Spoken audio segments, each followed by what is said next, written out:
And welcome into the Paul Farrington Show, our Tuesday edition of the Paul Farrington Show. Paul joined alongside Jack Weinberger, Robert Ziggy Ziegler, and Zach Bloomquist, the best executive producer in the world who has a camera on him. Happy birthday to Jack's mom. It's her birthday. It's her birthday. We're recording Monday night, which is Mrs. Weinberger's birthday.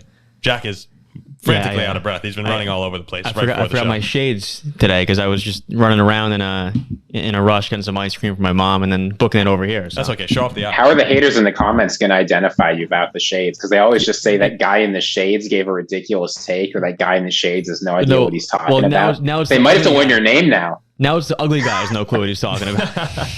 Or the guy in the bright yellow shirt. Yeah. So the guy who gets all the matches on dating apps. Yeah, the guy with all the... Well, that could be Zach. That could be Zach.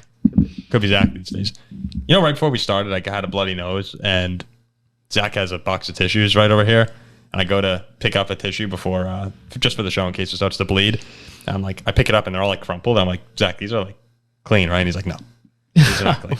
So for some reason we had a stash of dirty tissues sitting right on the table, and I am not happy about this. But we move on. You know, it'll bleed twice as bad now. I mean, it's also your fault. Well, you didn't ask the question before you picked it up. I shouldn't have assumed. Yeah, that's. But crumpled tissues are never clean, Paul. Yeah, no, I don't know. I was just hopeful, I guess. Okay, we have a fun show today. We'll be ranking the top 5 quarterback wide receiver duos in the NFL. And from what it sounds like pre-show, we didn't really give away our entire list, but it seems like there will be plenty of differences between. Mine is so unbelievably chalk. Well, we'll see. Because Ziggy just shared some of his list, and people I thought were going to be on are not on his. So we'll see what happens there. Top 5 quarterback wide receiver duos. I have a trivia question for the guys at the end. A college football related trivia question. So these guys here are college football experts. So I'm interested to see if they will get it. But we'll start. Jordan Love has been in the news lately. He had that whole fiasco with saying Happy Father's Day to Bears fans. And I don't know if you saw that, but social media kind of ran wild with it, saying that he was calling the Bears his son, or that the Bears his dad. The Bears and Packers fans were going at it when really it was just Jordan Love responding to a Bears fan who asked him to wish Happy Father's Day to the Bears fans of France. So he made news in that regard. I didn't even see that. But it was pretty funny. But he also said... Go ahead, Ziggy, sorry. I was going to say, he hasn't learned his lesson yet. He's been a Green Bay quarterback long enough. You never trust a Bears fan. Never talk to Bears. Oh, you and I know. You never engage with the Bears fans because they're always going to screw it up. Oh, especially Bears to Packers. That Vikings and Bears fans can get along over their hatred of Green Bay, but you do not engage with Bears or Vikings fans if you're a Packer player. Well, he's a youngster. Now he knows. Now he knows. And he was actually just doing a very nice thing. He was really doing a nice thing for that guy. But kind of funny how that wound up playing out. He also said that the sky is the limit for the Packers offense as they wrapped up minicamp. He said, once everybody gets rolling, gets comfortable with the offense and being where they need to be every play, the sky's the limit for us. Jair Alexander, probably joking, said he's the best quarterback in football, but I look at the Jordan Love. Yeah, he's got to be kidding. But whenever you're coming in, Bears feels the best quarterback. Oh yeah. But whenever you're coming in as a first-year starter, there are expectations. There's a lot of pressure on you. Now, when you add in coming in for Aaron Rodgers, one of the greatest quarterbacks of all time, the weight of the world has to feel like it's on Jordan Love's shoulders. And the Packers, they're sitting at 7.5 wins. That's their over/under on FanDuel. What are realistic expectations for Love in Green Bay this year? Either of you guys feel free. It pains me to say this. It pains me to say this as a Vikings fan because I want the Packers to suffer. But I think 7.5 wins, I'm starting to wonder if the Packers are an underrated team for the following reason. I'm not a big Jordan Love believer. I don't think there's any reason to think he's going to be an excellent quarterback, but there is reason to think he's got an excellent coach. Right? You've got Matt LaFleur running Green Bay, running their offense, and everywhere he goes, he has success, except for an off year in Tennessee. Right, he's there in Washington for the RG3 rookie year. Then he goes to Notre Dame and gives a guy one of the best Notre Dame quarterback seasons ever. Then he's off to Atlanta for the Matt Ryan MVP year. Then he's off to the Rams, where Jared Goff lights up the league in that 2017 Sean McVay year. And then, boom, he's off to Green Bay. Aaron Rodgers gets 2 MVPs. So he's got a very good coach. And there are a lot of guys in the NFL that don't have coaches that can run functional offenses. So I'm expecting at least an average offense from Green Bay. You got good receivers, you got good running backs, good offensive line, a lot to work with a good coach.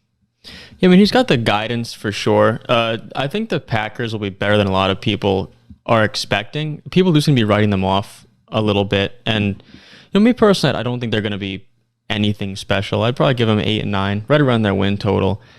I just think that Jordan Love, he could play with a chip on his shoulder. Filling in for Aaron Rodgers. They have their doubts, and for good reason. I could see giving fuel to him. I could see the teammates around him playing better and, playing well for him alongside him. But I just don't see, if you have one of the best QBs ever last year, and this is it's no mystery that the roster for Green Bay as a whole is not all that great. Mm-hmm. So with Aaron Rodgers, you're not great.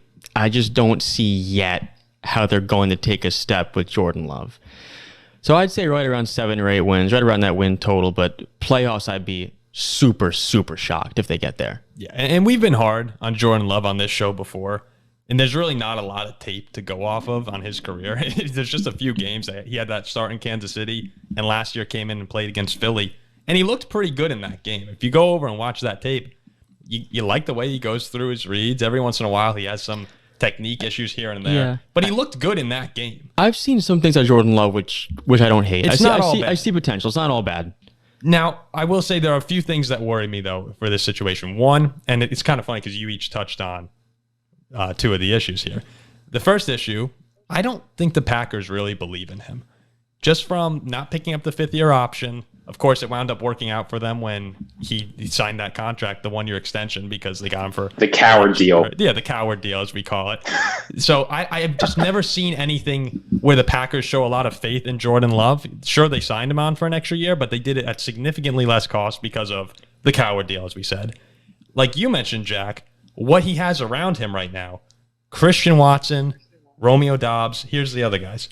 Jaden Reed is the 3rd wide receiver. Is he a country singer or is he a Packers receiver? Oh, well, listen to this one. And then their tight end, Luke Musgrave, who, that's a country singer right there. From Oregon State, the tight end is a rookie. How much of their success late in the season, Watson and Dobbs, was because of Aaron Rodgers?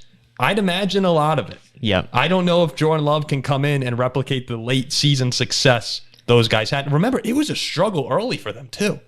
The beginning of the year was not good in Green Bay, so Love comes in now to that situation. And third, Ziggy, you say how much you like LaFleur. I'm not sure I'm buying it all the way. Yes, he had success in Washington. You got to remember, RG3, amazing until he tore his ACL. In LA, he had Sean McVay there with him. I'm sure he's a good coach. I don't want to doubt him totally as a coach because he's had a lot of success. But when you look over the way the Packers have lost the last few seasons, they didn't go for it on the 4th and goal against the Buccaneers. Against the 49ers, they got destroyed in rushing attack in 2019 in the championship game. We all knew that was the only way San Francisco was winning games. And of course, no one expected them to win, but the way they got trounced was not expected. 2021, they play San Francisco again. Special teams was an issue all year for Green Bay. At home? I was at home. At home. That's like the snowy game. I had a Packer fan before that game say, special teams will be the reason we lose. Crosby misses a field goal, blocked punt. Again, not all on LaFleur, but throughout the season, he didn't correct that. And then last year, of course, he had the winning in against Detroit. Rodgers voiced his displeasure, not specifically, but did not like some of the play calling. So a lot of it goes back to LaFleur in big situations, not coaching at a great level. I'm not sure that I totally trust him as a coach yet. I feel like this team has relied on Aaron Rodgers for years and years, and that the rest of the roster just isn't that good. I want to bring up a point. It's okay. It's not bad, but just not at a winning level. I want to bring up a point, kind of veer off a bit about Jordan Love and in terms of like a belief standpoint from the team and the guys around you. Mm-hmm. Like you touched up on before, if you're a young kid, right, this is your first year starting, some expectations. If you start 1-3, 1-4, and you're not playing well, that could be very, very bad. Because then the team has their doubts, and then your confidence is destroyed. It's a tough start. I can't remember the games, but they have a tough start to the season. And that could be very, very, very bad. But on the other hand, if you're starting 3-1, 4-1, get the confidence levels up, I think that makes a very, very big difference early on. Well, when they open the season, I believe at Chicago. Do you have this schedule in front of you, Ziggy, by chance? Yeah, I do. I was going to say Jair Alexander is saying that Jordan Love's the best quarterback in the NFL. if they go 1-3 over at Bears, at Falcons, versus Saints, versus Lions, at Raiders, right? If they go 1-4 over that, 2-3, he is not going to be saying that to the media. That's for sure. So it's certainly a lot of winnable games in that opening. But a lot of them on the road too. That's where I found those games are winnable. But am I shocked if they're 1-4, 2-3 after those 5? No. Yeah, the schedule, the opening. Sorry, it's not as difficult. It's not a bunch of difficult teams, but going on the road, do you pick them to beat the Bears? Do you pick them to beat the Falcons? I'm not sure. We're going to find out a lot about Jordan Love. I think just keep it nice and simple if you're LaFleur next season. No, I think that's absolutely right. You look at the turnover battle, right? How LaFleur does. When the team wins the turnover battle, they're 33-3. When they tie the turnover battle, they're 11-5. When they lose, they're 5-14. That's a crazy. So and I get that, like, obviously, if you win the turnover battle, you're probably going to win. But 33-3 is crazy. So if Jordan Love can keep things under control, run a decent offense, right? And I don't think this is crazy. The thought that Jordan Love's going to be able to execute plays at a basic level, throw to an open receiver, hand the ball off when he needs to hand it off, and let the defense that has 11 first-round picks just get a little bit better. They got to get better. Like Crosby missed 1 or 2 fewer kicks. You're looking at a team that could improve.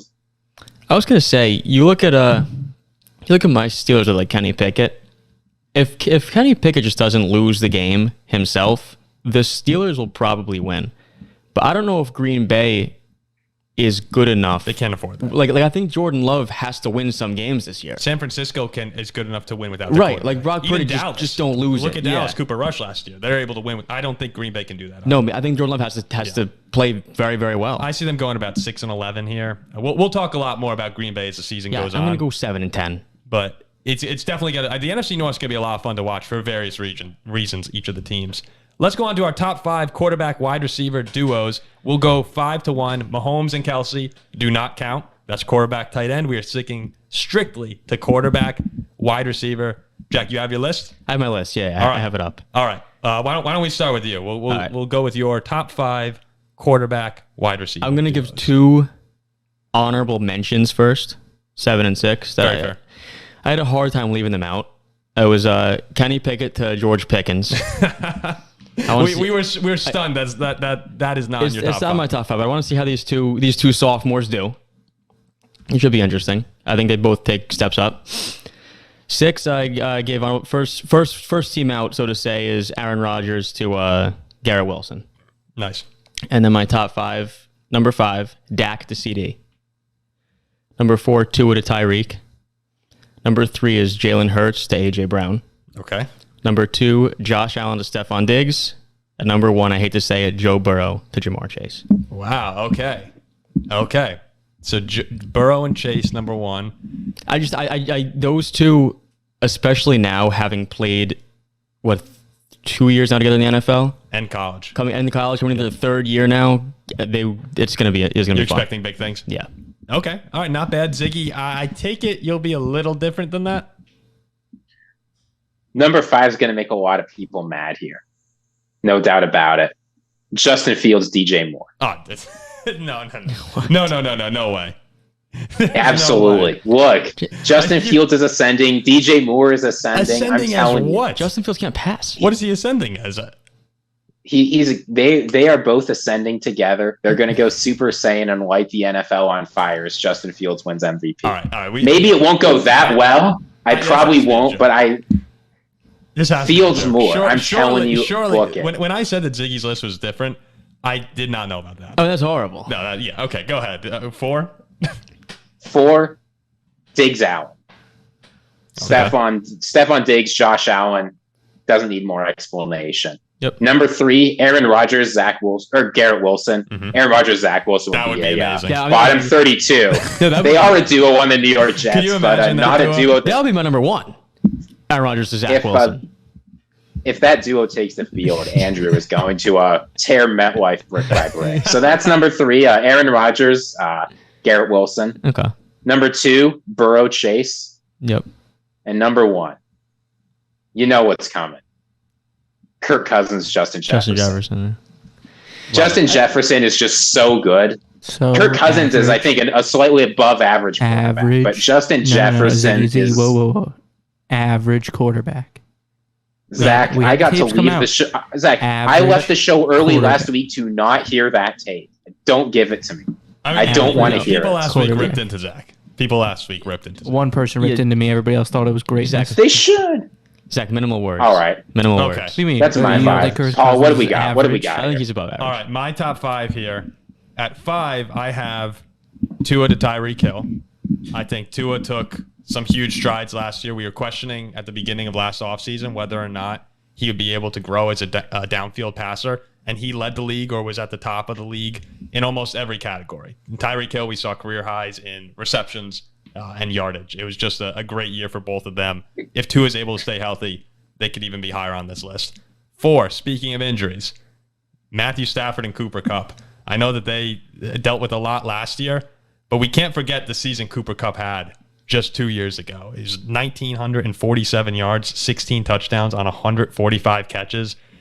I get it that the injury concerns are very real, but these guys lit the league on fire. They were doing it last year before the injuries, so I got them at 4.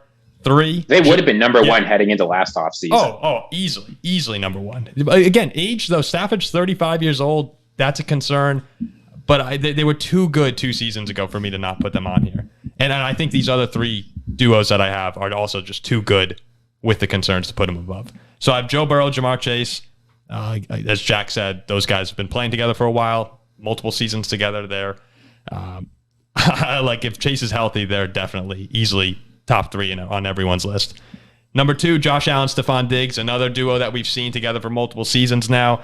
Diggs is top 8 in receiving yards every year since he's gotten to Buffalo. They've been great from day one.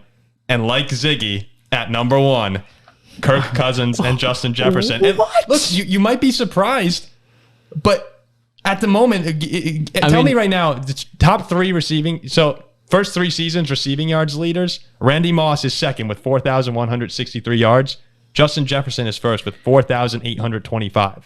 The guy is on pace statistically to be the greatest receiver ever. They force feed him the ball. You can't bash putting that number 1 having the best receiver in football. So that's fine by me. Jefferson is 235 yards away from he would be the all-time leader in Bears receiving yards. The Bears suck. Bears receiving yards. The Bears suck. I just look at we got a Dolphins fan here saying that Justin Jefferson gets fed the ball. Yeah, okay. He does get fed the ball. You know. What do you mean? Tyreek Hill was the number 1. Tyreek Hill was the number 1 most targeted player in any offense by percentages last year.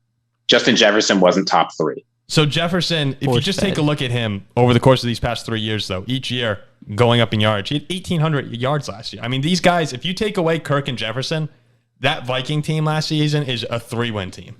The defense atrocious. The 2 guards, maybe even 0. The 2 guards, 2 of the worst guards in football. The running game was okay. It was spotty at best. And an aging Thielen. Until Hawkinson got there, it was just those 2 guys every week bringing the Vikings to victories. I think it's very reasonable to have them at 1. If you talk about what MVP means by definition, having the most valuable player, he's probably the most valuable player in the NFL. Jefferson came in at 5 last year. Because you take him off, maybe besides Mahomes, but you take him off of Minnesota, that's 4-13. So Kirk becomes average again. Cousins has had, look, I have it right here. He's thrown for over 4,200 yards, top 9 in passing touchdowns the last 3 years. I mean, Kirk Cousins is a top 10 quarterback. If I played him every week in fantasy 2 years ago, I would have won the league. Instead, I came in last. Look at he's not Mahomes, he's not Allen, not Burrow. He's none of those top 8 guys we talked about. But there's another group of players that tier 2, tier 3, really probably that tier 3, and he's very easily can be argued as the best of those. So I don't see him winning a Super Bowl.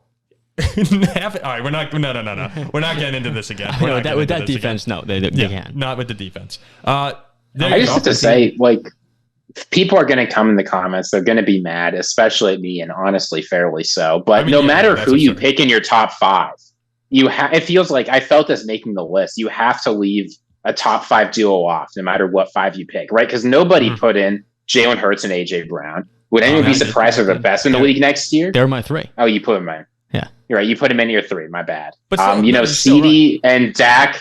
Paul and I didn't put him in. Yeah, no, I know they're in your 5. I'm just saying, and I left out. You got to leave some good duo off. I mean, we're missing Anthony Richardson and Pittman. I left off Pickens. To pick it to Pickens. No, there are a lot of great duos at the moment. And we'll see how Lamar and Odell can be as well. Maybe they sneak into the top 10 by the end of next year. Probably not, but you never know. Kyler and Hopkins. Yeah, well, if Kyler wasn't hurt, but Hopkins also is gone. So What about Mac Jones and who's on the Patriots? Juju. Juju. Yeah, Mac Jones and Juju. Mac Jones and So there you go. Jacoby There Myers are before that. there are your top 5 wide receiver quarterback combos. And before we head out, I do have one trivia question for you guys. Let me get my. One of my good college friends called me the other day, and he said, "Paul, have you ever heard of sailgating?" I don't really know what sailgating is, but you can put it together. It's before a football game. You sail your boat up right by the stadium, and you can basically have a tailgate there. That's there fun. are 4 colleges in college football that sailgate or are known to some degree for sailgating. Are they big time D1? Yeah, they are all Power 5. Here are the conferences. Ready? 1 in the ACC, 1 in the SEC, 1 Big 12, 1 Pac-12. Okay. Mm-hmm. Do you guys? I'll give you. We'll do this for a couple minutes here, so it doesn't get too boring. But yeah, we'll try to speed it up. the ACC. I know one of them. Go ahead. Pac-12 UW. Yep. Yeah, West Washington. One of my friends sailgated yes. before every game. Yep. UW. I was There's there. one. I was there. Washington, and I think that they're most known out of all of these schools for that. So you got the Pac-12, and if you're listening right now, hit pause, think about it, comment, and just play the honor system here, see if you could get it. Pac-12, all right, ACC you should be able to get. Is it Clemson? No, it's not Clemson. It wouldn't be North Carolina. It wouldn't be Duke. I don't think it's Wake. Where's Miami? Miami. Not Miami. Really? It's not Miami. Think about it, like Hard Rock Stadium. You can't sail up and tailgate. It's like you're pretty inland. Heinz Field, It's Pittsburgh. Heinz Field, Pittsburgh. Yeah. The Pitt Panthers. All right. Where the Buccaneers play? That's not really Oh wait. It's right on the water. No, but it's not. It's not. I guess it is Pitt's home. It's off campus. Oh yeah, but that's where the Panthers play. Yeah, right? it's where Like, it's where the Panthers play. So you got Washington Pac-12. You have Pitt for ACC. I'm starting to get Pitt on the first try. I thought you were getting me. The river's right there next to the stadium. When my friend called me, Pitt was the first one I Yeah, got. Pitt. I was just Okay. going through teams. All right, we have the Big 12 and we have the SEC now, each with one team known for sailgating. It's No. Wait, isn't Tennessee right on the? Aren't they right on the Tennessee River? Tennessee is one of them. Yeah, Tennessee. All right, you have one more to go. Okay. It is in the Big 12. So you've got Washington, shoot. Pitt, Tennessee. It's not Who TCU. else sailgates? It's not Oklahoma. It's not Oklahoma State. I'm gonna go. No, it wouldn't be Iowa State. We're at water. Mississippi. Hold on. TCU. Shoot, I'm not. TCU. Wait, hold on. Is it one of the old Big 12 teams or one of like the new Big 12 teams? Oh, I don't. Like, were they in the Big 12 last year?